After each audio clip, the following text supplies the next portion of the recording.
फेवी 5, 26, वरिष्ठ भाई लिंगुआंग के साथ भयंकर युद्ध।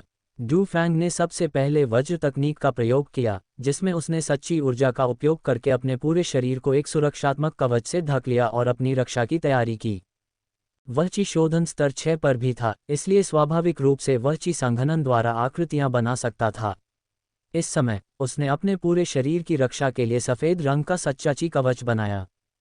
हालांकि डू फैंग का इरादा सीनियर ब्रदर लिंग गुआंग से सीधे मुकाबले के लिए दिव्य शक्ति तकनीक का इस्तेमाल करने का नहीं था। हालांकि वह डरा हुआ नहीं था, डू फैंग ने फुर्ती से जीत हासिल करने की योजना बनाई थी। पंच तत्वों की दिव्य तलवार का 2 वर्षों तक अभ्यास करने के बाद उसकी आध्यात्मिक चेतना पहले से कहीं अधिक प्रबल हो गई थी। अतीत में ये वेन के साथ अभ्यास करते समय वह अपनी प्रबल आध्यात्मिक चेतना की पूरी शक्ति का उपयोग नहीं कर पाया था। तलवारों पर चर्चा करने वाला ये सम्मेलन उसकी आध्यात्मिक चेतना की शक्ति का परीक्षण करने का एक उत्तम अवसर था। वह अपनी सीमाओं को जानना चाहता था। डू फैंग ने पवन ब्लेड तकनीक का मंत्र पढ़ा और अपने शरीर में निहित वास्तविक ऊर्जा को प्रवाहित किया। अचानक अखाड़े में वो की ध्वनि गूंजी और वास्तविक ऊर्जा से निर्मित 3 तेज ब्लेड डू फैंग के सामने त्रिकोणीय आकार में प्रकट हुए। ये तीनों ट्रूची ब्लेड चांदी जैसी सफ़ेद चमक से जगमगा रहे थे और दूर से सीनियर ब्रदर लिंगुआंग की ओर इशारा करते हुए एक ठंडी आभा बिखेर रहे थे। सीनियर ब्रदर लिंगुआंग ने ठंडी हंसी हंसते हुए कहा, हम देखो कैसे मेरी दिव्य मूर्ति तुम्हारी पवन तलवार तकनीक को चकनाचूर कर देती है। उन्होंने हाथ जोड़कर जोर से चिल्लाया और डू फैंग की ओर दौड़ पड़े। वह केवल बल के बल पर जीतना चाहता था। उसे दृढ़ विश्वास था कि साधना में बिताए लंबे समय, ची शोधन स्तर 6 में शीघ्र प्रवेश, अधिक प्रबल सच्ची ची, गहरी आभा, अधिक शक्ति और समृद्ध अनुभव के कारण वह निश्चित रूप से डू फैंग जैसे नौसिखिए से कहीं अधिक शक्तिशाली था, जिसने केवल 4-5 वर्षों से ही साधना की थी।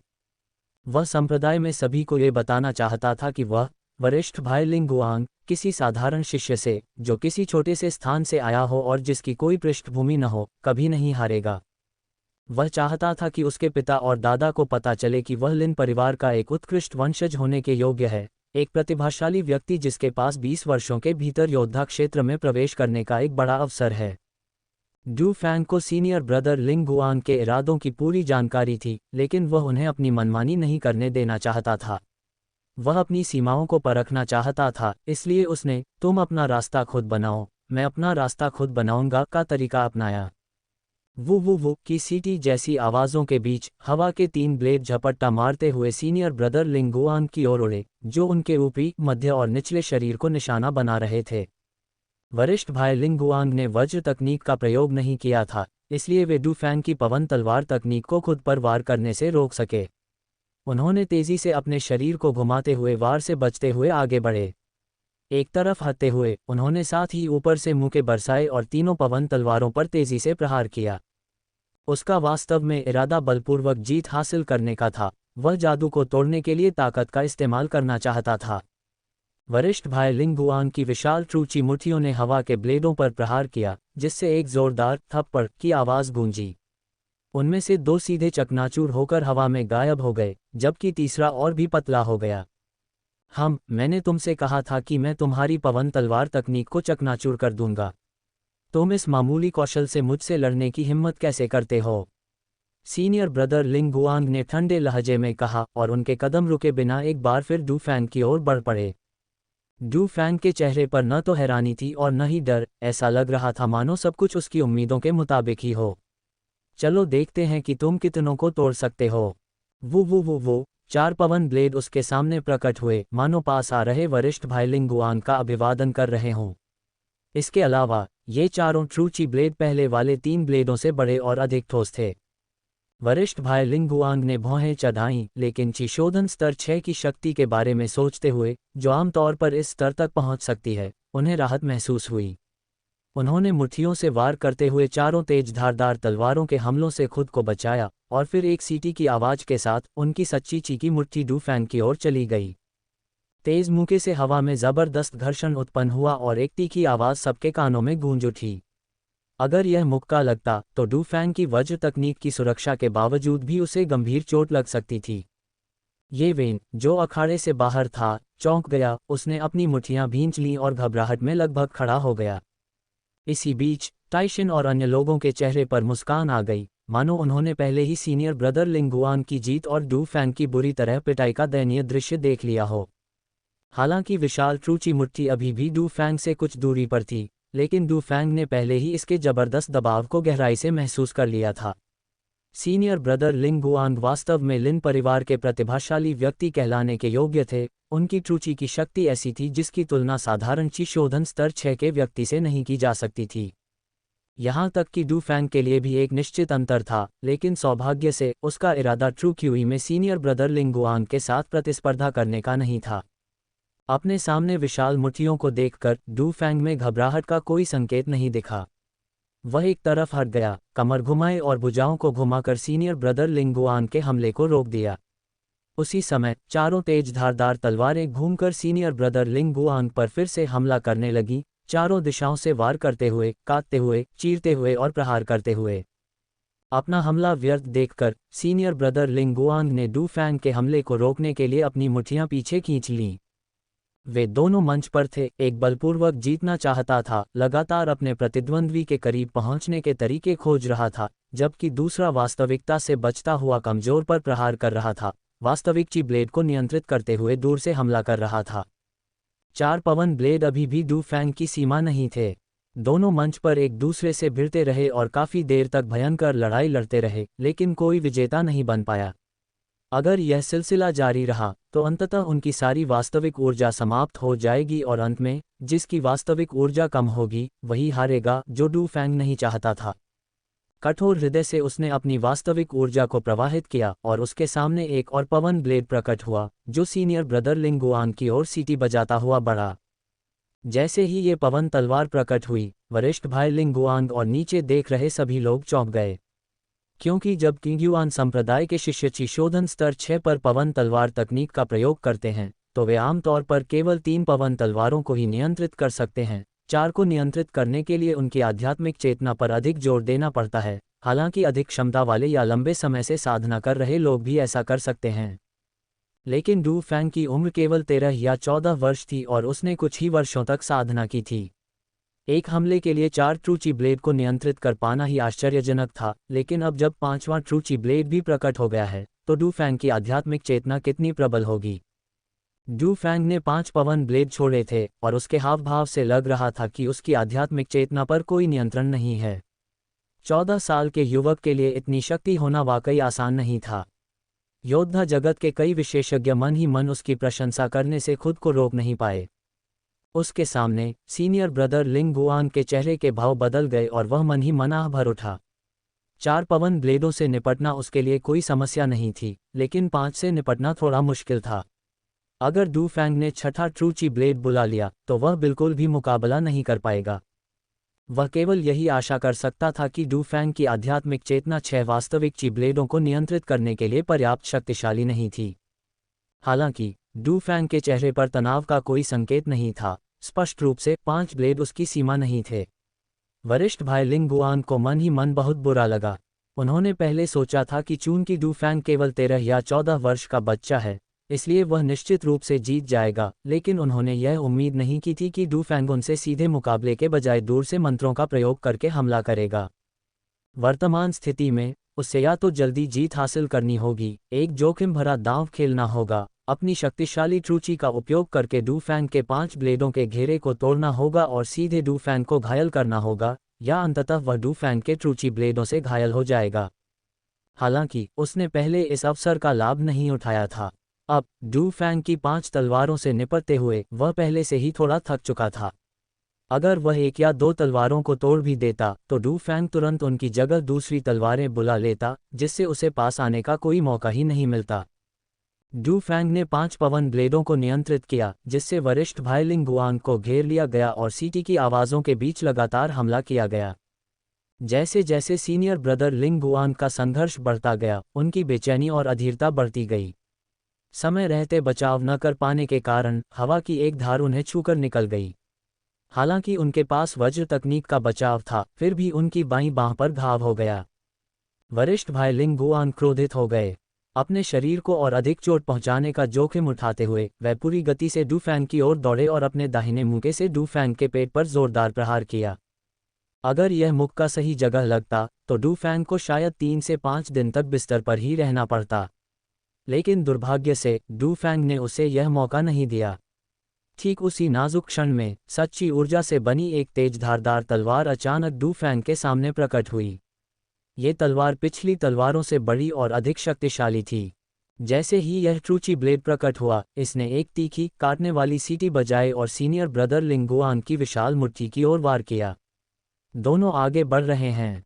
जैसे ही यह ट्रू क्यूई ब्लेड प्रकट हुआ, सभी लोग आश्चर्य से हौंफने लगे, क्योंकि यह डू फैंग द्वारा नियंत्रित छठा ट्रू क्यूई ब्लेड था। जब उसने पहले 5 तलवारों को नियंत्रित किया था, तो हालांकि इसने उसकी आध्यात्मिक चेतना की शक्ति का प्रदर्शन किया और लोगों को आश्चर्यचकित कर दिया, लेकिन किंग युआन संप्रदाय में अन्य शिष्य भी थे जो ऐसा कर सकते थे, इसलिए ये कम से कम स्वीकार्य था। अब एक साथ 6 ट्रूची ब्लेड को नियंत्रित करना वास्तव में बहुत ही कठिन काम था। इसके अलावा ये छठा ट्रूची ब्लेड पिछले 5 की तुलना में और भी बड़ा और अधिक शक्तिशाली प्रतीत हुआ। इस बार यह एक ऐसा हमला था जिसमें दोनों पक्षों ने अपनी पूरी ताकत लगा दी थी, जिसका उद्देश्य एक ही वार में परिणाम का फैसला करना था। एक जोरदार धमाके के साथ सभी ने देखा कि सीनियर ब्रदर लिंगुआंग की ट्रूची की मुट्ठी डू फैंग की तलवार से जोरदार तरीके से टकराए। ट्रूची विस्फोट के बाद उत्पन्न झटके लहरों की तरह लगातार बाहर की ओर फैलते रहे, जिससे वे दोनों बार बार पीछे की ओर धकेल दिए गए। डू फैंग 10 से अधिक कदम पीछे हट गया और अंततः रुक गया। उसके कपड़े कुछ हद तक फटे हुए थे और उसका चेहरा थोड़ा पीला पड़ गया था, लेकिन उसे कोई जानलेवा चोट नहीं लगी थी। अपने शरीर के भीतर उमड़ रही सच्ची ऊर्जा को दबाते हुए वह वहीं खड़ा रहा और अपने सामने बैठे वरिष्ठ भाई लिंगुआंग को ठंडेपन से देखता रहा। इसके विपरीत सीनियर ब्रदर लिंगुआंग 1 दर्जन से अधिक कदम पीछे हट गए और तुरंत बाद वाह की आवाज के साथ उन्होंने मुंह भरकर खून थूक दिया। सीनियर ब्रदर लिंगुआंग का चेहरा एकदम पीला पड़ गया था। उसने जो किंग युआन संप्रदाय के शिष्य का नीला वस्त्र पहना हुआ था, वह पूरी तरह से फट गया था, जिससे उसकी त्वचा दिखाई दे रही थी। उसके बाएं कंधे से लेकर दाहिनी पसली तक एक लंबा, गहरा घाव फैला हुआ था, जिससे लगातार खून बह रहा था। यह ट्रू क्यूई ब्लेड से लगा घाव था। इस परिणाम को देखकर ही यह स्पष्ट हो गया, डू फैंग ने इस मुकाबले में स्पष्ट रूप से बढ़त हासिल कर ली थी, और वह भी काफ़ी बड़े अंतर से, जबकि सीनियर ब्रदर लिंगुआन को करारी हार का सामना करना पड़ा था। डू फैंग ने कुछ नहीं कहा, बस सीनियर ब्रदर लिंगुआन को तिरस्कार भरी नज़रों से देखता रहा। साथ ही उसने चुपके से खुद को तैयार कर लिया, अगर सीनियर ब्रदर लिंगुआंग हार स्वीकार करने का इरादा नहीं रखते तो उन्हें एक और जोरदार झटका देने में उन्हें कोई आपत्ति नहीं होगी, जिससे वे कई महीनों तक बिस्तर पर पड़े रहें। सीनियर ब्रदर लिंगुआंग मन ही मन बहुत क्रोधित थे। वह डू फैंग से कैसे हार सकता था? लिन परिवार के एक प्रतिष्ठित प्रतिभाशाली व्यक्ति वास्तव में 13 या 14 वर्ष के एक अधेड़ बच्चे से हार गए थे, एक साधारण शिष्य से हार गए थे जो एक छोटे से स्थान से आया था और जिसका कोई पारिवारिक पृष्ठभूमि का समर्थन नहीं था। वह इसे बिल्कुल भी स्वीकार नहीं कर सका। टाइशिन और अन्य लोगों के सामने किए गए अपने घमंड के बारे में सोचते हुए और यह सोचते हुए कि भविष्य में संप्रदाय के अनगिनत लोग उसका मजाक उड़ाएंगे, वह क्रोध से उबल उठा और उसने खून का एक और घूंट थूक दिया। मैं संतुष्ट नहीं हूँ, वरिष्ठ भाई लिंगुआंग ने मन ही मन दहाड़ा। लेकिन हालात उस आदमी से ज्यादा ताकतवर थे। पिछली टक्कर में उसे गंभीर चोटें आई थीं। डू फैंग के ट्रूची ब्लेड ने उसके आंतरिक अंगों को सीधा नुकसान पहुंचाया था, और अगर उसने कुछ समय के लिए अच्छी तरह से आराम नहीं किया तो ठीक होना बहुत मुश्किल होगा। मैं हार मानता हूँ, सीनियर ब्रदर लिंगुआंग ने प्रत्येक शब्द को स्पष्ट रूप से बोलते हुए कहा। डू फैंग के सामने इन 3 शब्दों को बोलना उसके लिए बहुत मुश्किल था। उसने कभी सोचा भी नहीं था कि वह डू फैंग से हार जाएगा, उसने उसे कभी ठीक से देखा भी नहीं था। फिर भी ये 13 या 14 वर्ष का एक साधारण सा बच्चा ही था जिसने उसे मार गिराया था। वरिष्ठ भाई लिंगुआंग बड़ी मुश्किल से लड़खड़ाते हुए वहां से चले गए। डू फैंग ने धीरे धीरे अपनी ट्रूची को वापस खींच लिया, दूर से ही सेक्ट मास्टर यांग किंग फैंग की ओर झुककर प्रणाम किया, प्रतियोगिता मंच से नीचे उतरा और ये वेन के पास आ गया। बैठने से पहले उसने टाइशिन पर एक ठंडी नज़र डाली, उसकी आंखों में एक ठंडी चमक दिखाई दी। टाइशिन और अन्य लोगों को यह उम्मीद नहीं थी कि सीनियर ब्रदर लिंगुआंग हार जाएंगे। उन्होंने शुरू में सोचा था कि वे पूरे संप्रदाय के सामने डू फैंग को सबक सिखा सकते हैं, लेकिन उन्होंने यह अनुमान नहीं लगाया था कि डू फैंग की ताकत इतनी जबरदस्त होगी जिससे प्रतियोगिता का परिणाम डू फैंग के लिए अपनी प्रतिभा दिखाने का अवसर बन जाएगा। उसे गुस्सा आ रहा था और वह सोच रहा था कि भविष्य में डू फैंग से कैसे निपटा जाए। हालांकि वरिष्ठ भाई लिंग गुआंग अपने आसपास के कुछ लोगों में सबसे शक्तिशाली थे। डू फैंग को हराने के लिए उनसे अधिक शक्तिशाली कोई शिष्य नहीं था। यदि वह डू फैंग से निपटना चाहता था तो स्वयं निपटने के अलावा वह केवल क्यूई शोधन स्तर 7 या 8 के परिवार के सदस्यों से ही मदद मांग सकता था। डू फैंग की ठंडी निगाहें देखकर ताइशिन के दिल में सिहरन दौड़ गई और वह कांप उठा। उसने डू फैंग की घृणा को भी भांप लिया, उसकी नज़रों में प्रतिशोध की भावना भरी हुई थी। लेकिन फिर उसने दोबारा सोचा, आखिर वह डर कैसे सकता है? सचमुच वह कौन था? उनके परदादा किंग्युआन में उन्नत योद्धा क्षेत्र के केवल 2 वरिष्ठों में से एक थे। उनके दादा और पिता दोनों प्राथमिक योद्धा क्षेत्र के विशेषज्ञ थे और वह स्वयं अपने परिवार द्वारा प्रदत्त खजानों के साथ ची शोधन स्तर 6 पर थे। वह डू फैंग से कैसे डर सकता था? जब ये वेन ने डू फैंग को देखा तो वह खुशी से हंसे बिना नहीं रह सका और उसने डू फैंग को जोर से थपथपाया। डू फैंग, तुम तो वाकई कमाल हो। तुमने सीनियर ब्रदर लिंग गुआन को हरा दिया। मैंने सुना है कि उनकी शक्ति को ची रिफाइनिंग लेवल 6 वालों में भी काफ़ी मजबूत माना जाता है। डू फैंग ने बस मुस्कुरा दिया। सीनियर ब्रदर लिंग गुआंग से निपटने के लिए उन्होंने अपनी पूरी ताकत का इस्तेमाल नहीं किया था। 6 ट्रू क्यूई ब्लेड उनकी सीमा नहीं थे। इस लड़ाई के बाद उन्हें अपनी ताकत का बेहतर अंदाजा हो गया था। उनका लक्ष्य ची रिफाइनिंग लेवल 5 और 6 समूह में पहला स्थान हासिल करना था, लेकिन वह अभी यह बात खुलकर नहीं कह सकते थे। डू फैंग को सीनियर ब्रदर लिंग गुआंग को हराते देख अधिकांश लोग बहुत आश्चर्यचकित हुए। संप्रदाय के प्रमुख यान किंगफेंग को भी इसमें दिलचस्पी हो गई और वे डू फैंग के बारे में विस्तार से पूछने से खुद को रोक नहीं पाए। प्रतियोगिता जारी रही। चिशोधन स्तर 5 और 6 के 100 से अधिक समूहों ने प्रतियोगिता पूरी कर ली और कुल 126 विजेताओं को प्रतियोगिता के दूसरे दौर में प्रवेश करने के लिए चुना गया। इन 126 विजेताओं में से अधिकांश चिशोधन स्तर 6 पर थे, जबकि केवल लगभग 30 ही चिशोधन स्तर 5 की क्षमता वाले थे। आखिरकार चिशोधन स्तर 6 की तुलना में स्तर 5 पर सच्ची ची की प्रचुरता में अभी भी एक अंतर था और मंत्रों के प्रयोग के प्रभाव कुछ हद तक निम्न स्तर के थे। चिशोधन स्तर 5 के जिन शिष्यों ने जीत हासिल की उनमें से अधिकांश ने समान स्तर के विरोधियों को हराया था। उदाहरण के लिए ये वेन उनमें से एक थे। केवल कुछ ही असाधारण रूप से शक्तिशाली शिष्यों ने चिशोधन स्तर 6 के उन शिष्यों को पराजित किया था जिनका स्तर उनसे कहीं अधिक था। पिछले वर्षों की स्थिति के अनुसार शीर्ष 10 अंतिम प्रतिभागियों में आमतौर पर केवल 1 या अधिकतम 2 शिष्य ही चिशोधन स्तर 5 पर होते थे और वे हमेशा सबसे निचले पायदान पर ही होते थे। हालांकि इसके बावजूद वे प्रतिभाशाली लोगों की श्रेणी में आते थे और संप्रदाय द्वारा उन्हें बहुत महत्व दिया जाता था और उनका पोषण किया जाता था। तथ्यों ने यह भी साबित कर दिया था कि ये लोग अंततः योद्धा क्षेत्र में सफलतापूर्वक प्रवेश कर सकते हैं और संप्रदाय की रीढ़ बन सकते हैं। ये वेन को अपनी ताकत का स्पष्ट अंदाजा था और वह जानता था कि वह मूल रूप से दूसरे दौर में ही बाहर हो जाएगा। इसलिए उनकी सोच बहुत अच्छी थी। वे बस ये देखना चाहते थे कि अंत में डू फैंग किस तरह के परिणाम हासिल करेगा। दूसरे दौर के ड्रॉ के नतीजे घोषित हो चुके हैं। डू फैंग 37वें समूह में थे और ये वेन 56वें समूह में थे, जो कि अंतिम कुछ समूहों में से एक था। ताइशिन 15वें समूह में थीं। प्रतियोगिता का ये दूसरा दौर तीसरे दिन आयोजित हुआ। 2 दिनों की प्रतियोगिता के बाद सभी समूहों के लिए पहला दौर समाप्त हो गया था। किंग्युआन संप्रदाय के आधिकारिक शिष्यों के 3 समूहों में से 13 शिष्य क्यूई शोधन स्तर 9 पर बने रहे। आज तीसरे दौर में प्रवेश करने के लिए 7 विजेताओं का चयन किया जाएगा।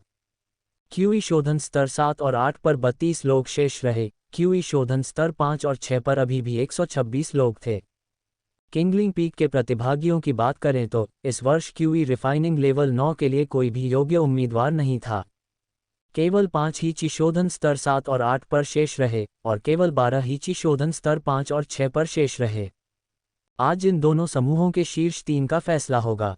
इस दूसरे दौर में मुकाबला और भी तीव्र था क्योंकि पहले दौर में ही सबसे कमजोर खिलाड़ी बाहर हो चुके थे। शेष लोग स्तर में एक दूसरे के करीब थे, इसलिए लड़ाई अधिक समय तक चली। ताइशिन का सामना जिस प्रतिद्वंद्वी से हुआ वह चिशोधन स्तर 6 का एक शिष्य था। ताइशिन ने मामूली बढ़त के साथ उसे हरा दिया। जब डू फैंग की बारी आई तब तक तलवार चर्चा सम्मेलन का चौथा दिन हो चुका था। डू फैंग का प्रतिद्वंदी किंग्युआन संप्रदाय का चिशोधन स्तर 5 का शिष्य था। हालांकि उन्हें चिशोधन स्तर 5 पर मौजूद लोगों में काफ़ी सक्षम माना जा सकता है, लेकिन ची शोधन स्तर 6 पर मौजूद डू फैंग का सामना करने में उनके पास बिल्कुल भी पलटवार करने की शक्ति नहीं थी। डू फैंग के मंच पर आते ही उसने तुरंत 5 ट्रू क्यूई ब्लेड का इस्तेमाल करके इस शिष्य को दबा दिया और उस पर हमला किया। कुछ ही देर में विरोधी टीम ने हार मान ली। डू फैंग ने आसानी से यह मैच जीत लिया और तीसरे दौर में प्रवेश कर गया। ये वेन की स्थिति की बात करें तो इसने उन्हें और डू फैंग दोनों को कुछ हद तक अचंभित कर दिया, या यूं कहें कि अधिकांश लोगों को यह विश्वास करना मुश्किल लगा कि वह वास्तव में तीसरे दौर में भी प्रवेश कर चुका है। ये वेन का प्रतिद्वंदी भी चिशोधन स्तर 5 का शिष्य था, लेकिन उसकी ताकत ये वेन से थोड़ी अधिक थी। जब उनका पहली बार आमना सामना हुआ तो ये वेन जानता था कि वह उसका मुकाबला नहीं कर सकता और केवल यही उम्मीद कर रहा था कि वह मंच पर थोड़ी देर और टिके रहे ताकि उसे बुरी तरह से हार का सामना न करना पड़े। इसलिए वह शांत और संयमित थे और उनका पूरा ध्यान अपनी पूरी क्षमता से प्रदर्शन करने पर केंद्रित था। हालांकि उसका प्रतिद्वंद्वी, जो निश्चित रूप से ये वेन को हरा सकता था यदि वह अपनी सबसे शक्तिशाली रणनीति का पूरी तरह से इस्तेमाल करता, अचानक अपना आपा खो बैठा। चाहे वह भूल गया हो या उसने ये वेन को नीचा समझा हो, उसने वास्तव में बिना किसी बचाव के ये वेन के साथ सीधे हाथ से मुक्का मारा और परिणामस्वरूप वह ये वेन से घायल हो गया। इस स्थिति में मंच पर स्थिति तुरंत उलट गई। ये वेन में नई ऊर्जा भर गई। उसने अपनी पूरी ताकत लगाई, अपने फायदे का पूरा इस्तेमाल किया और अंततः अपने प्रतिद्वंद्वी को हराकर तीसरे दौर में प्रवेश करने की योग्यता हासिल कर ली। किसी को भी ऐसे परिणाम की उम्मीद नहीं थी। ताइशिन की करारी हार। जीतने वाले 63 शिष्यों में से 32 का फैसला 5वें दिन हुआ, जबकि एक व्यक्ति को बाय मिली और वह सीधे आगे बढ़ गया। 5वें दिन की प्रतियोगिता में ये वेन बाहर हो गए, जबकि डू फैंग ने अपने प्रतिद्वंद्वी को हराकर बिना किसी संदेह के अगले दौर में प्रवेश कर लिया। छठे दिन की सुबह 16 प्रतिभागी बचे थे और दोपहर तक 8 रह गए। हारने वाले 8 प्रतिभागियों ने आपस में फिर से मुकाबला किया और अंत में 2 का चयन हुआ।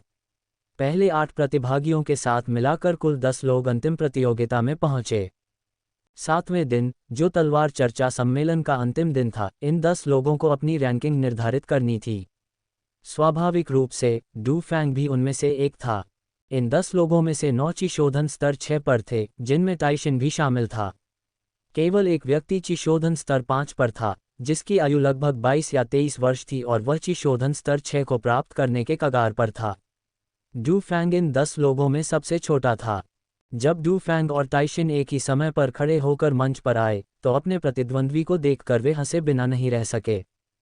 ताइशिन ने डू फैंग को देखा, उसकी आंखों में ठंडक भरी हुई थी। वह चाहता था कि काश वह डू फैंग को मार डालता। डू फैंग की निगाहें भी ताइशिन की ओर घातक इरादे और नफरत से भरी हुई थीं। दूसरे पक्ष द्वारा किए गए अपमानों को याद करके उसके दिल में क्रोध उबल रहा था। आज उसे इन अपमानों का बदला ताइशिन से ही लेना होगा। दोनों काफी देर तक बिना हिले डुले एक दूसरे को घूरते हुए खड़े रहे। आसपास की हवा में ठंडक छाई हुई थी, मानो वह जमने ही वाली हो। जैसे ही कई लोग इंतजार नहीं कर सके और चिल्लाना शुरू कर दिया, आखिरकार वे दोनों आगे बढ़े। जब ताइशिन को लगा कि डू फैंग अभी भी विंड ब्लेड तकनीक का इस्तेमाल करके हमला करेगा, तभी उसने देखा कि डू फैंग ने एक जादुई कलाकृति, एक गहरे सुनहरे रंग की अंगूठी को बुलाया, जो उसके सामने तेजी से घूमते हुए हवा में तैरने लगी। कई लोगों का मानना था कि डू फैंग मंत्रों में बेहतर था और जादुई कलाकृतियों का उपयोग करने में कमजोर हो सकता था। ताइशिन के मन में भी यही विचार आया। डू फैंग को अपनी पूरी ताकत लगाकर जादुई हथियार से लड़ते उसे लगा कि डू फैंग उसे नीचा दिखा रहा है।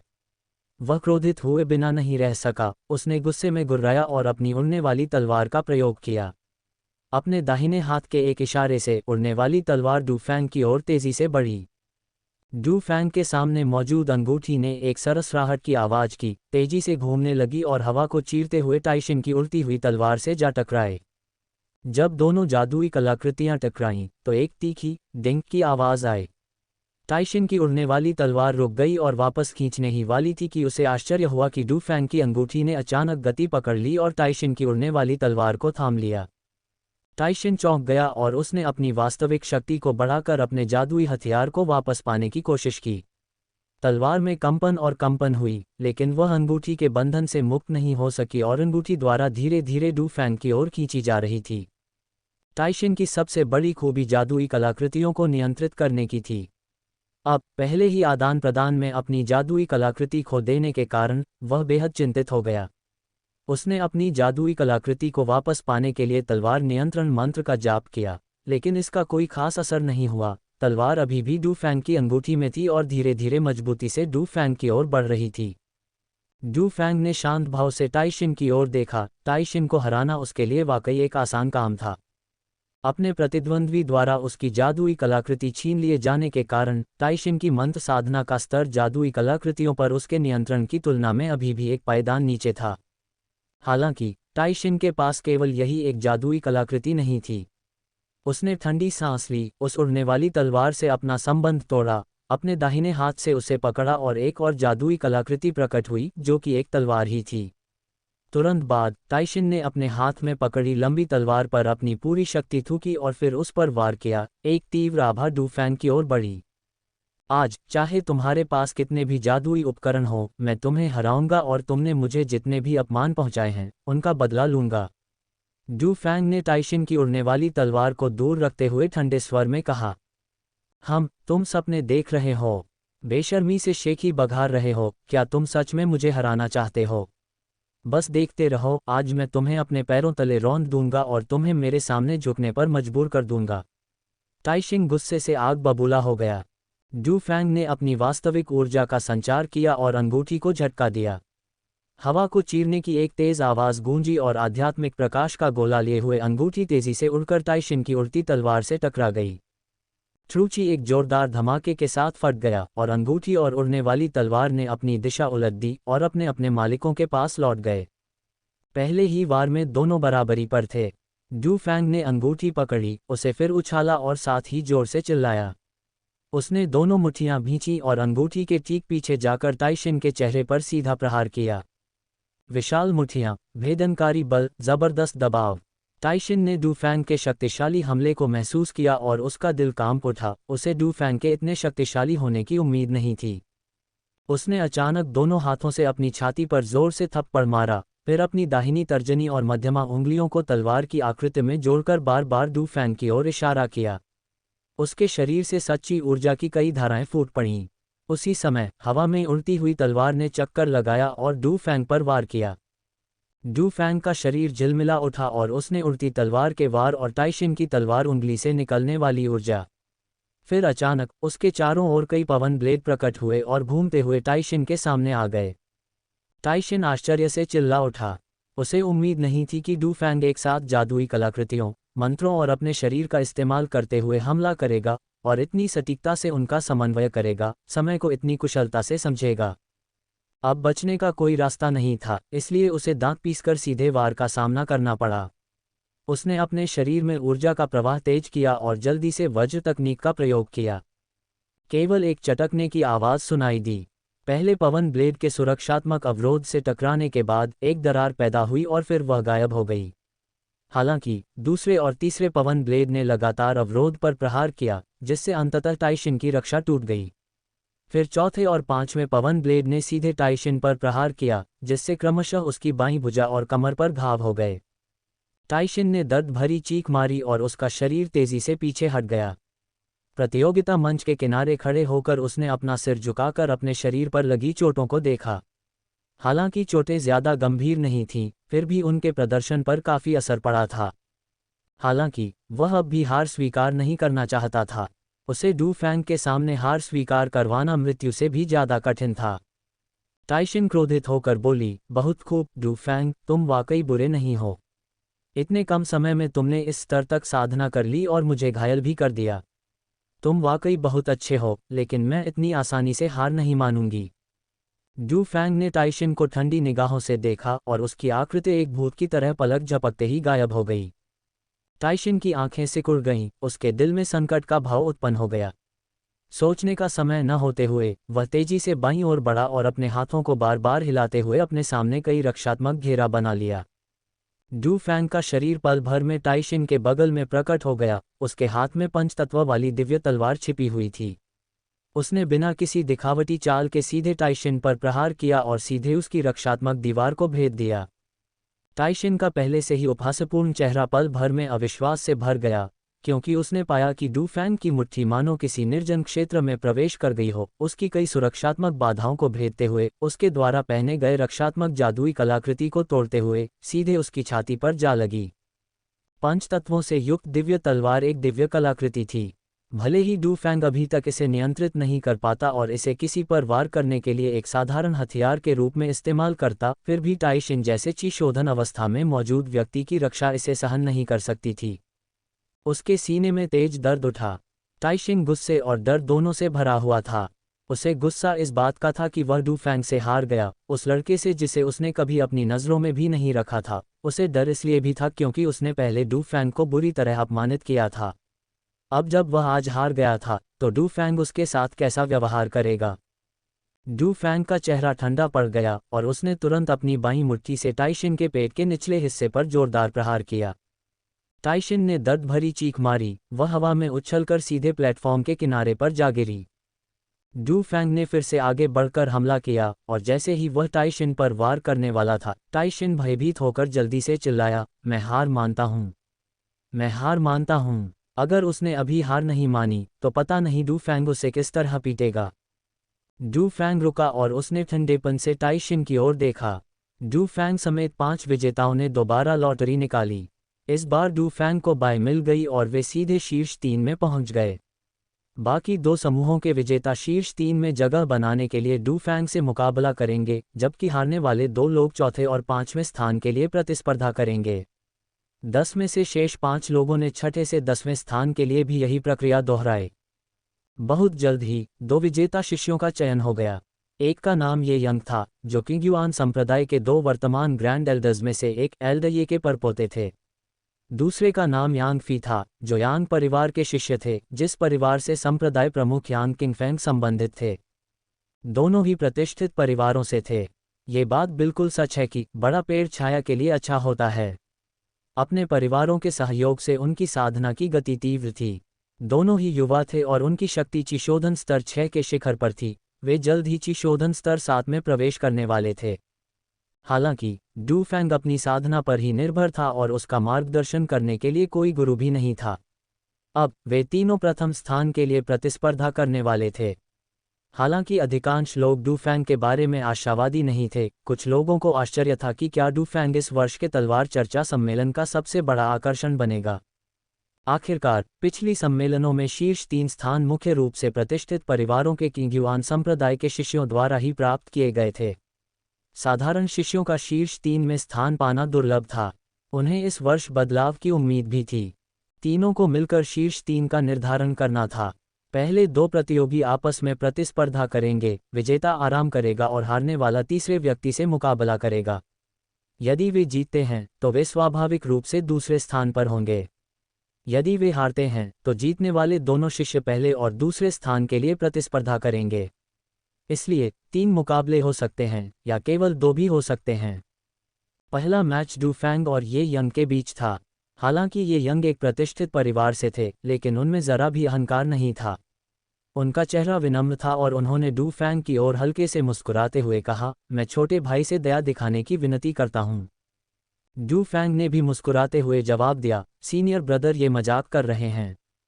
प्रतियोगिता के मैदान में दया कैसे दिखाई जा सकती है? हम यहाँ प्रथम स्थान के लिए प्रतिस्पर्धा करने आए हैं। ओह, ये तो सच है। तो कृपया दया मत दिखाए छोटे भाई डू। मुझे देखने दीजिए कि छोटा भाई कितना शक्तिशाली है। ये यंग थोड़ी हैरान हुई, फिर बोली, यंग को हराना? ये यंग वहीं खड़ा रहा, उसके पूरे शरीर में जरा भी हलचल नहीं थी। हालांकि वह न तो किसी जादुई वस्तु का प्रयोग कर रहा था और न ही कोई मंत्र पढ़ रहा था, फिर भी डू फैंग जानता था कि ये यंग वास्तव में अपनी सर्वोत्तम अवस्था में था। कहावत है, कुंवारी की तरह शांत, खरगोश की तरह फुर्तीला। अगर वह हिलता है तो उसका प्रभाव चौंकाने वाला होता है। ये यंग सचमुच एक महान परिवार के शिष्य बनने के योग्य था। वह डू फैंग द्वारा पहले लड़े गए किसी भी प्रतिद्वंद्वी से बिल्कुल अलग था। ये स्पष्ट था कि ये यंग अपने पिछले प्रतिद्वंद्वियों से कहीं अधिक शक्तिशाली था। डू फैंग को यह महसूस हो रहा था कि ये यंग की शक्ति के साथ वह पहले ही चिशोधन स्तर 7 में सफलता प्राप्त कर सकता था। स्तर 6 पर बने रहने का उसका कारण स्पष्ट रूप से इस तलवार चर्चा सम्मेलन के लिए था, ताकि वह चिशोधन स्तर 5 और 6 के समूह में प्रथम स्थान प्राप्त कर सके और उसके बाद ही चिशोधन स्तर 7 में सफलता प्राप्त कर सके। डू फैंग भी चुपचाप खड़ा रहा और उनमें से कोई भी नहीं हिला। नीचे खड़े लोगों ने देखा कि डू फैंग और ये यंग काफी देर तक हिले डुले नहीं, तो वे खुद को रोक नहीं पाए और उन्हें आगे बढ़ने के लिए उकसाने लगे। जल्दी करो और लड़ो, जल्द ही चैंपियन का फैसला करो। हाँ, तुम अभी तक लड़ क्यों नहीं रहे हो? किस बात में देर कर रहे हो?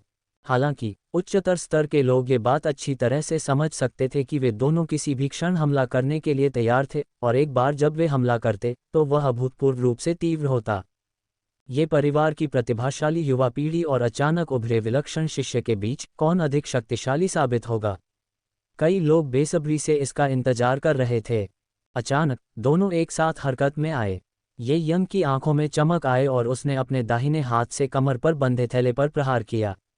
उसके सामने एक सुनहरी उड़ने वाली तलवार प्रकट हुई, जो हवा में सुनहरी रोशनी से जगमगा रही थी। फिर अपने दाहिने हाथ के इशारे से सुनहरी रोशनी तेजी से डू फैंग की ओर बढ़ी। तलवार के पहुंचने से पहले ही उससे उत्पन्न आभा ने डू फैंग को दबाव की एक लहर का एहसास कराया। सुनहरी रोशनी के पीछे पीछे ये यंग भी था, जो उसके ठीक पीछे था। उसने बार बार हाथ हिलाते हुए डू फैंग पर लगातार मुक्के बरसाए। उन मुट्ठियों की ताकत से डू फैंग का पूरा शरीर दब गया, जिससे उसे हल्का चुभने वाला दर्द हुआ। अपने प्रतिद्वंदी की आभा और वास्तविक ऊर्जा से डू फैंग को यह आभास हो गया कि यह प्रतिद्वंदी पहले के सभी प्रतिद्वंदियों से कहीं अधिक शक्तिशाली है। हालांकि इससे उसका हौसला कम नहीं हुआ, वह स्वयं पर उतना ही आश्वस्त था। उसकी वास्तविक ऊर्जा ये यंग जितनी सघन न हो, फिर भी उसकी आध्यात्मिक चेतना पर्याप्त रूप से शक्तिशाली थी। यह ऐसी क्षमता थी जिसकी तुलना ये यंग जैसे छठे स्तर के शिष्य भी नहीं कर सकते थे, यहाँ तक कि किंग्युआन संप्रदाय के 7वें स्तर के शिष्य भी उसके समकक्ष नहीं थे। डू फैंग ने अपने हाथों को घुमाया और एक गहरा सुनहरा प्रकाश तेजी से गुजरा और ये यंग की सुनहरी उड़ने वाली तलवार से टकरा गया। उसी समय उसने पवन ब्लेड तकनीक का प्रयोग किया और सच्ची ची की 6 तलवारें सीधे ये यंग की ओर भेजीं। 2 सुनहरी रोशनी हवा में टकराईं, जिससे एक चकाचौंध भरा प्रकाश का घेरा बन गया। डू फैंग ने अपनी आध्यात्मिक चेतना का उपयोग करके अंगूठी को नियंत्रित किया और ये यंग की उड़ने वाली तलवार को फंसाने की कोशिश की। अप्रत्याशित रूप से ये यंग की उड़ने वाली तलवार की शक्ति इतनी अधिक थी कि उसने अंगूठी को सीधे एक तरफ फेंक दिया। फिर वह पलट गई और डू फैंग की ओर बढ़ने लगी। डू फैंग हैरान रह गया।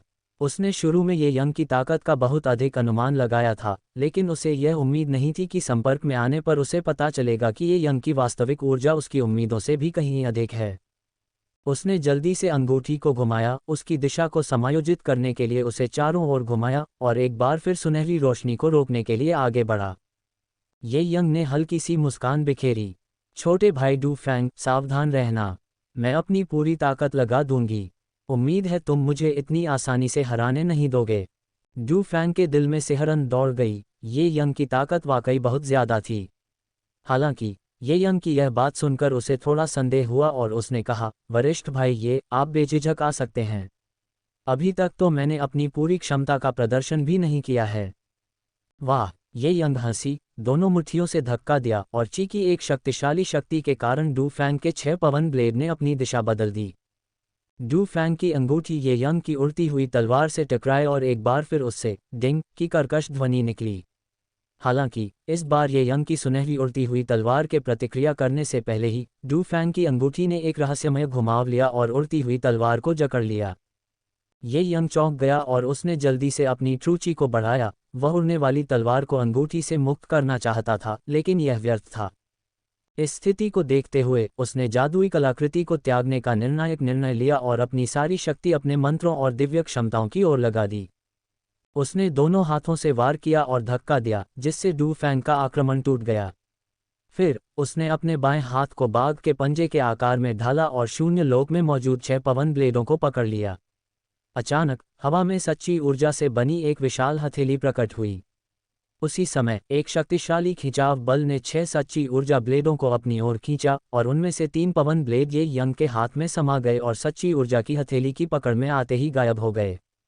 डू फैंग ने अपनी आध्यात्मिक चेतना का उपयोग करके अंगूठी को नियंत्रित किया और ये यंग की जादुई कलाकृति को निष्क्रिय कर दिया। उसकी अपनी अंगूठी फिर से हवा में प्रकट हुई, लगातार घूमती रही और उससे गहरा सुनहरा प्रकाश निकलने लगा।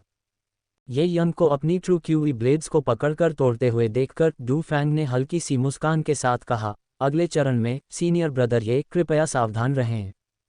बोलने के बाद उसने अपने हाथ घुमाए और शेष 3 पवन ब्लेड हवा में गायब हो गए।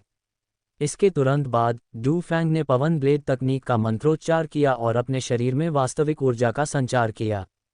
एक तेज हुश हुश की आवाज लगातार गूंजी और पल भर में उसके सामने 6 और वास्तविक ऊर्जा ब्लेड प्रकट हो गए। ये यंग मुस्कुरा रहा था और बोलने की तैयारी कर रहा था, लेकिन तभी उसने देखा कि डू फैंग रुका नहीं था, बल्कि वह अपनी वास्तविक ऊर्जा का संचार जारी रखे हुए था। एक और तेज आवाज के साथ वास्तविक ऊर्जा से निर्मित 7वीं तलवार प्रकट हुई। जैसे ही यह ट्रूची ब्लेड प्रकट हुआ, अखाड़े में मौजूद कई लोग आश्चर्यचकित रह गए। ये यंग भी कुछ हद तक चौंक गया, लेकिन यह उसकी उम्मीदों के अनुरूप ही था। डू फैंग के पिछले मुकाबलों से उसने देखा था कि डू फैंग की आध्यात्मिक चेतना बहुत प्रबल है और उसने अनुमान लगाया था कि डू फैंग एक हमले के लिए 7 ट्रूची ब्लेड को नियंत्रित कर सकता है। हालांकि इससे पहले कि कोई प्रतिक्रिया कर पाता, उन्हें एक और तेज आवाज सुनाई दी और डू फैंग के सामने एक और ट्रू क्यूई ब्लेड प्रकट हो गया। 8 ट्रूची ब्लेड। डू फैंग सचमुच 8 ट्रूची ब्लेड को नियंत्रित कर सकता था। किंगयुआन संप्रदाय के सभी शिष्य, संप्रदाय प्रमुख यान किंगफेंग से लेकर साधारण चिशोधन शिष्यों तक स्तब्ध रह गए। डू फैंग की आध्यात्मिक चेतना कितनी प्रबल होगी। चिशोधन स्तर 7 के शिष्य भी 8 वास्तविक ची ब्लेड को नियंत्रित नहीं कर सकते थे। ये यंग भी अचंभित रह गया। 8 वास्तविक ची ब्लेड, ये कैसी अवधारणा थी। उसकी आध्यात्मिक चेतना पहले से ही चिशोधन स्तर 8 के शिष्य के बराबर थी। ये डू फैंग किस तरह का राक्षस था। उसके पास इतनी शक्तिशाली आध्यात्मिक चेतना कैसे हो सकती है। वह तो केवल 13 या 14 वर्ष का था। उसने साधना कैसे की। अब इससे कैसे निपटा जा सकता था। डू फैंग इन 8 ट्रूची ब्लेड्स के बल पर ही ये यंग को लगभग दबा सकता था, और साथ ही बगल में मौजूद जादुई अंगूठीनुमा कलाकृति भी थी जो बाघ की तरह उस पर घात लगाए बैठी थी और किसी भी क्षण ये यंग पर हमला करने के लिए तैयार थी। डू फैंग ने सबकी हैरानी को नज़रअंदाज कर दिया। उसने 8 ट्रूची ब्लेड को चलाया, सीटी बजाते हुए और ठंडी हवा के झोंके पैदा करते हुए वह सीधे ये यंग की ओर बढ़ा। पहले 6 ट्रूची ब्लेड का सामना करते हुए ये यंग ने अपनी पूरी ताकत से उनमें से 3 को नष्ट कर दिया था। अब जब 8 ट्रूची ब्लेड एक साथ उस पर हमला कर रहे थे, तो वह तुरंत कुछ घबराया हुआ दिखाई दिया। उसके हाथों का आकार लगातार बदलता रहता था, कभी मुट्ठी, कभी हथेली, कभी पंजे, क्योंकि वह लगातार मंत्रों का जाप करता था और अपनी वास्तविक ऊर्जा का संचार करता था ताकि डू फैंग के वास्तविक ऊर्जा के वारों, क्षैतिज धारियों और ऊर्ध्वाधर प्रहारों को तोड़कर उनका प्रतिकार कर सके। साथ ही उसे डू फैंग की जादुई कलाकृति के हमलों से भी खुद को बचाना था। देखने में तो दोनों बराबर के लग रहे थे, लेकिन सबको पता था कि ये यंग की हार निश्चित है, बस समय की बात थी। उन्होंने यह उम्मीद नहीं की थी कि चैंपियनशिप जीतने की सबसे प्रबल दावेदार ये यंग, इतने सीधे सादे, अधेड़ उम्र के लड़के डू फैंग से हार जाएगी। सब ने भावुक होकर आह भरी। कुछ ही समय बाद डू फैंग को एक अवसर मिल गया। जादुई अंगूठी घूमने लगी, उसका आकार 10 गुना बढ़ गया और उसने ये यंग को जकड़ लिया। जादुई अंगूठी ने ये यंग को पकड़ते ही उसे तुरंत कस दिया। ये यंग बेहद घबरा गया और उसने अंगूठी से खुद को छुड़ाने की पूरी कोशिश की, लेकिन यह व्यर्थ था। अंगूठी ने उसे बुरी तरह जकड़ लिया था, जिससे उसके हाथ हिल नहीं पा रहे थे और वह कसती ही जा रही थी, मानो उसे कमर से 2 हिस्सों में काट देगी। घबराहट में उसने जल्दी से चिल्लाकर कहा, मैं हार मानता हूँ। ये यंग को हार मानते देख डू फैंग ने अंगूठी निकाली और उसे अपने थैले में रख लिया। मुस्कुराते हुए उसने कहा, वरिष्ठ भाई, ये मैच के लिए धन्यवाद। ये यंग ने सिर हिलाया और कड़वी मुस्कान के साथ कहा, मुझे उम्मीद नहीं थी कि छोटे भाई डू की आध्यात्मिक चेतना इतनी प्रबल होगी। मुझे अपनी हार का पूरा यकीन है। लगता है कि इस तलवारबाजी सम्मेलन में हमारे समूह के विजेता निस्संदेह आप ही होंगे। आपके स्नेहपूर्ण शब्दों के लिए बहुत बहुत धन्यवाद, सीनियर ब्रदर। हालांकि ये यंग से यह उसकी पहली मुलाकात थी, लेकिन डू फैंग पर उसकी अच्छी छाप पड़ी। उसे लगा कि इस व्यक्ति में न्याय की प्रबल भावना है, जो उस निराशावादी टाइशन से बिल्कुल अलग है। ये यंग को विनम्र देखकर उसने भी विनम्रता का जवाब दिया। किंग ह्यून के शिष्यत्व। इसके बाद ये यंग और यांग फी के बीच मैच था। नियमों के अनुसार आधे घंटे बाद ये यंग और यांग फी के बीच मैच शुरू हुआ। दोनों के बीच झड़प होते ही वे अपनी वास्तविक ऊर्जा की शक्ति में प्रतिस्पर्धा करने लगे। डू फैंग और ये यंग के बीच हुए पिछले मुकाबले की तुलना में उनके बीच की टक्कर का प्रभाव और भी असाधारण था, जिसमें वास्तविक ऊर्जा का प्रवाह बढ़ रहा था। विजेता का फैसला होने से पहले दोनों के बीच आधे घंटे तक लड़ाई चली और नतीजा ये रहा कि ये यंग थोड़ी बेहतर साबित हुई और उसने यांगफी को हरा दिया। इसके साथ ही इस समूह की रैंकिंग तय हो गई। डू फैंग ने पहला स्थान, ये यंग ने दूसरा और यांगफी ने तीसरा स्थान प्राप्त किया। इस समय तक बाकी टीमों के मैच भी समाप्त हो चुके थे। इस प्रकार इस वर्ष का तलवार चर्चा सम्मेलन पुनर्तः समाप्त हो गया और प्रत्येक समूह के लिए रैंकिंग निर्धारित कर ली गई। भाग लेने वाले कई शिष्यों में से कुल 24 लोग अपनी विशिष्टता प्रदर्शित करने में सफल रहे। इनमें से 10 क्यूई शोधन स्तर 5 और 6 समूह से, 5 क्यूई शोधन स्तर 7 और 8 समूह से, 3 क्यूई शोधन स्तर 9 समूह से और किंगलिंग शिखर शिष्यों के 2 समूह थे, जिनमें से प्रत्येक में 3-3 थे। पिछले वर्षों के नियमों के अनुसार ची शोधन स्तर 6 से नीचे वालों के लिए न्यूनतम पुरस्कार ची युआन गोली की 3 बोतलें और एक प्राथमिक जादुई उपकरण था। ची शोधन स्तर 8 से नीचे वालों के लिए न्यूनतम पुरस्कार ची युआन गोली की 5 बोतलें और 2 प्राथमिक जादुई उपकरण था, जबकि ची शोधन स्तर 9 पर वालों को क्रमशः एक योद्धा गोली, 10, 8 और 5 ची युआन गोली की बोतलें, एक मध्यवर्ती जादुई कलाकृति और क्रमशः 3, 2 और एक प्राथमिक जादुई उपकरण से पुरस्कृत किया जाता था। किंगलिंग पीक में भाग लेने वाले शिष्यों के लिए पुरस्कार के रूप में ची युआन गोली की 2 बोतलें और एक प्राथमिक जादुई उपकरण उन शिष्यों के लिए थे जिनका ची शोधन स्तर 6 से नीचे था, जो आधिकारिक किंग युआन संप्रदाय के ची शोधन स्तर 6 के शिष्यों के लिए न्यूनतम पुरस्कार के समान था, और ची शोधन स्तर 8 से नीचे के शिष्यों के लिए पुरस्कार के रूप में क्रमशः एक प्राथमिक जादुई उपकरण और ची युआन गोली की 5, 4 और 3 बोतलें थीं। इस वर्ष के पुरस्कारों के बारे में संप्रदाय प्रमुख ने पहले ही उल्लेख किया था कि वे पिछले वर्षों की तुलना में अधिक उदार होंगे, इसलिए यह अज्ञात था कि वे कैसे होंगे। इस प्रकार के उदार पुरस्कार किंग युआन संप्रदाय के आधिकारिक शिष्यों और किंगलिंग पीक के शिष्यों दोनों के लिए एक महत्वपूर्ण संपत्ति थे। विशेष रूप से क्यूई शोधन स्तर 9 का पुरस्कार एक योद्धा गोली। यह ऐसी चीज नहीं थी जो हर किसी को मिल सके। योद्धा की गोली के बिना योद्धा लोक में प्रवेश करना बहुत मुश्किल हो जाएगा। यहाँ तक कि किंग युआन संप्रदाय में भी सभी क्यूई शोधन स्तर 9 के शिष्यों को योद्धा गोली का पुरस्कार नहीं मिल सकता था। केवल बेहतर योग्यता वाले और योद्धा क्षेत्र में प्रवेश करने की आशा रखने वालों को ही योद्धा गोली से पुरस्कृत किया जाता था। इसके अलावा मध्यवर्ती जादुई कलाकृतियाँ भी मौजूद थीं। किंग युआन संप्रदाय के भीतर आमतौर पर केवल योद्धा क्षेत्र के विशेषज्ञ ही मध्यवर्ती जादुई कलाकृतियों के मालिक होते थे। ची शोधन चरण में शिष्यों में से केवल उन्हीं के पास ये गुण था जिनकी पारिवारिक पृष्ठभूमि गहरी थी, जैसे कि उन परिवारों के उत्कृष्ट शिष्य जहां कई वरिष्ठ रहते थे। किंग युआन मुख्य हॉल के अंदर 24 शिष्यों को 5 समूहों में विभाजित किया गया था और वे हॉल के केंद्र में खड़े थे। सामने किंग युआन संप्रदाय के संप्रदाय प्रमुख और 2 वरिष्ठ बैठे थे।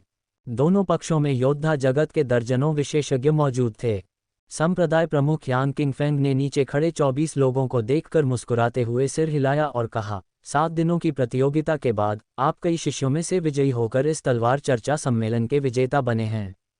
आज हम आपकी लगन से की गई साधना को पुरस्कृत करने के लिए यहाँ आए हैं। वह रुका, फिर बोला, प्रथा के अनुसार आपको आपके कर्मों का फल मिलेगा। हालांकि जैसा कि मैंने पहले भी कहा है, शिष्यों को साधना के लिए प्रोत्साहित करने हेतु इस वर्ष के तलवार चर्चा सम्मेलन के पुरस्कार अधिक उदार होंगे। ची शोधन स्तर 6 से नीचे के आधिकारिक किंग युआन संप्रदाय के शिष्यों के लिए प्रथम स्थान पाने वाले को ची युआन की 10 बोतलें और 2 प्राथमिक जादुई उपकरण मिलेंगे। द्वितीय स्थान पाने वाले को ची युआन की 10 बोतलें और एक प्राथमिक जादुई उपकरण, तृतीय स्थान पाने वाले को ची युआन की 8 बोतलें और एक प्राथमिक जादुई उपकरण, और अन्य सभी को ची युआन की 5 बोतलें और एक प्राथमिक जादुई उपकरण मिलेंगे। जिनका ची शोधन स्तर 8 से नीचे है, उन्हें प्रथम स्थान प्राप्त करने पर 15 बोतल ची युआन की गोली, एक मध्यवर्ती जादुई कलाकृति और एक प्राथमिक जादुई उपकरण से पुरस्कृत किया जाता है। द्वितीय स्थान प्राप्त करने पर 15 बोतल ची युआन की गोली और 2 प्राथमिक जादुई उपकरण से पुरस्कृत किया जाता है। तृतीय स्थान प्राप्त करने पर 10 बोतल ची युआन की गोली और 2 प्राथमिक जादुई उपकरण से पुरस्कृत किया जाता है, और अन्य सभी को 15 बोतल ची युआन की गोली और एक प्राथमिक जादुई उपकरण से पुरस्कृत किया जाता है। जो लोग ची शोधन स्तर 9 पर हैं, उन्हें क्रमशः एक योद्धा गोली, 30 बोतल ची युआन गोली, 2 मध्यवर्ती जादुई कलाकृतियां और 3, 2 और 1 प्राथमिक जादुई उपकरण से पुरस्कृत किया जाता है। जहां तक किंगलिंग पीक शिष्यों की बात है, तो ची शोधन स्तर 6 से नीचे के शिष्यों को ची युआन गोली की 5 बोतलें और एक प्राथमिक जादुई उपकरण से पुरस्कृत किया जाता है। ची शोधन चरण 8 से नीचे के शिष्यों को ची युआन गोली की 15 बोतलें और एक प्राथमिक जादुई उपकरण से पुरस्कृत किया जाता है। संप्रदाय प्रमुख की यह बात सुनकर तलवार चर्चा सम्मेलन के 24 विजेता बहुत उत्साहित हो गए। इस वर्ष के पुरस्कार पिछले वर्षों की तुलना में वास्तव में कहीं अधिक मजबूत थे, लगभग दोगुने। संप्रदाय प्रमुख यांग किंगफेंग ने आगे कहा, कुछ देर में आप संप्रदाय कार्यालय जाकर अपने पुरस्कार प्राप्त कर सकते हैं। आप सभी मेरे किंग्युआन संप्रदाय के उत्कृष्ट शिष्य हैं। मुझे आशा है कि आप भविष्य में और अधिक लगन से काम करेंगे, जल्द से जल्द योद्धा क्षेत्र में प्रवेश करने का प्रयास करेंगे और भविष्य में युद्ध सेनापति क्षेत्र में भी कदम रखेंगे, ताकि मेरे किंग्युआन संप्रदाय को आगे बढ़ा सकें और उसकी रक्षा कर सकें। सभी शिष्यों ने गंभीरता से सिर हिलाया और संकेत दिया कि वे साधना करने के लिए निश्चित रूप से कड़ी मेहनत करेंगे। इसके अतिरिक्त संप्रदाय प्रमुख यांग किंगफेंग ने फिर कहा, इस तलवार चर्चा सम्मेलन के विजेता जो आधिकारिक किंग्युआन संप्रदाय के शिष्य हैं लेकिन जिनके पास अभी तक कोई गुरु नहीं है, उन्हें जल्द ही संप्रदाय के विभिन्न योद्धा क्षेत्र के विशेषज्ञों द्वारा चुना जाएगा और उनके मार्गदर्शन में साधना करने की व्यवस्था की जाएगी। जो किंगलिंग शिखर के शिष्य हैं, वे अगले 5 वर्षों तक संप्रदाय के भीतर एक योद्धा क्षेत्र के विशेषज्ञ से मार्गदर्शन प्राप्त कर सकते हैं। आप आधिकारिक शिष्यों में से कुल 5 ऐसे हैं जिनका अभी तक कोई गुरु नहीं है। अब मध्यवर्ती योद्धा क्षेत्र में मेरे कनिष्ठ भाइयों को ये देखने दीजिए कि क्या उनकी नज़र किसी उम्मीदवार पर है। गुरुविहीन ये 5 शिष्य ची शोधन स्तर 6 से नीचे के थे। आखिरकार जो लोग ची शोधन के 8वें चरण में उत्कृष्टता प्राप्त कर सकते थे, उन्हें पहले से ही एक गुरु का मार्गदर्शन प्राप्त था। डू फैंग जैसा कोई नहीं था जो साधना के कुछ ही वर्षों में इतना शक्तिशाली हो गया था। अंततः उसे एक आधिकारिक गुरु मिलने वाला था, लेकिन डू फैंग उतना उत्साहित नहीं था जितना उसने शुरू में सोचा था। आखिरकार उसके पास पंचतत्वों की दिव्य तलवार के भीतर मौजूद तलवार की आत्मा थी जो उसका मार्गदर्शन करती थी। हालांकि अभी वह इससे संपर्क नहीं कर सकता था, लेकिन जैसे जैसे उसकी ताकत में सुधार होगा, वह सक्रिय रूप से इससे संपर्क करने में सक्षम हो जाएगा। इसके अलावा उनके पास शक्तिशाली साधना तकनीक त्यानयुवान पवित्र विधि भी थी, जिसकी साधना करके संत स्तर तक पहुंचा जा सकता था। उन्हें किसी अन्य साधना तकनीक की बिल्कुल भी आवश्यकता नहीं थी। हालांकि एक गुरु के साथ कम से कम उसे पहले की तरह टाइशिन द्वारा इस तरह से परेशान नहीं किया जाएगा। इसके अलावा साधना के मार्ग पर यदि उसे किसी भी समय मार्गदर्शन करने वाला कोई व्यक्ति मिल जाए, तो वह अकेले अन्वेषण करने में लगने वाले समय को काफ़ी कम कर सकता है और अपनी साधना की गति को बढ़ा सकता है। इससे बहुत तेजी से विकास करने के कारण दूसरों का ध्यान आकर्षित करने से भी बचा जा सकता है। मध्यवर्ती योद्धा क्षेत्र के कई विशेषज्ञों ने शीघ्र ही अपने अपने शिष्यों का चयन कर लिया। संप्रदाय प्रमुख यांग किंगफेंग ने धीरे धीरे कर्मियों की व्यवस्थाओं को पढ़ा। डू फैंग को किंग्युन नामक एक मध्यवर्ती योद्धा विशेषज्ञ के अधीन साधना करने के लिए भेजा गया था। ये किंग्युन संप्रदाय प्रमुख यांग किंगफेंग का छोटा भाई था और किंग्युआन संप्रदाय में उन्नत योद्धा क्षेत्र में आगे बढ़ने की उच्च आशा रखने वाला व्यक्ति भी था। अन्य 4 प्रतियोगिताओं का आयोजन भी अन्य इंटरमीडिएट वॉरियर विशेषज्ञों के मार्गदर्शन में किया गया था। तलवार चर्चा सम्मेलन का व्याख्यान 3 दिन में समाप्त होने के बाद स्वाभाविक रूप से कोई न कोई आपको आपके संबंधित गुरुओं से मिलवाने के लिए ले जाएगा। इस सम्मेलन के समाप्त होने के बाद मैं एक ओर अपनी चोटों से पूरी तरह से उबरने के लिए और दूसरी ओर युद्ध सेनापति स्तर में प्रवेश करने के लिए एकांतवास में जाऊंगा, संप्रदाय प्रमुख यांग किंगफेंग ने धीरे धीरे कहा। इस बार मेरा एकांतवास कम से कम 3 से 5 साल तक चलेगा। इस दौरान संप्रदाय के सभी मामलों का निर्णय एल्डर टाई और ये के परामर्श से किया जाएगा। जैसे ही ये शब्द बोले गए, एल्डर टाई और ये तथा कुछ मध्यवर्ती योद्धा विशेषज्ञों को छोड़कर, जो पहले से ही जानते थे और जिन्होंने कोई आश्चर्य नहीं दिखाया, बाकी सभी ने गहरा सदमा व्यक्त किया। युद्ध सेनापति क्षेत्र में यह सफलता प्राप्त करना एक अत्यंत खतरनाक और कठिन मामला था, अन्यथा इतने वर्षों में किंग्युआन संप्रदाय में इतने सारे उन्नत योद्धाओं के होते हुए युद्ध सेनापति क्षेत्र में केवल एक ही अस्तित्व नहीं होता। इस बार इसका कारण उस युद्ध सेनापति क्षेत्र के प्राचीन पूर्वज और कई अन्य उन्नत योद्धाओं का पतन भी था, जिसने संप्रदाय प्रमुख यान किंग फेंग को युद्ध सेनापति क्षेत्र में प्रवेश करने का प्रयास करने के अलावा कोई विकल्प नहीं छोड़ा। यदि वह सफल हो जाता है तो वह किंग युआन संप्रदाय की वर्तमान खतरनाक स्थिति को बदल सकता है।